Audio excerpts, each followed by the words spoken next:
আজকের এই ইফতার মাহফিলে উপস্থিত সম্মানিত নেতৃবৃন্দ, সম্মানিত এলাকাবাসী,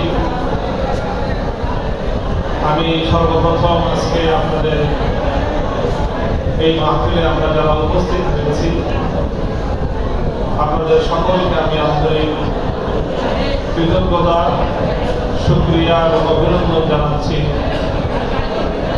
বাংলাদেশ খেলাফত মজলিসের ডাকে আপনারা এভাবে বিপুল পরিমাণ এলাকাবাসী সাড়া দিয়েছেন এবং উপস্থিত হয়েছেন।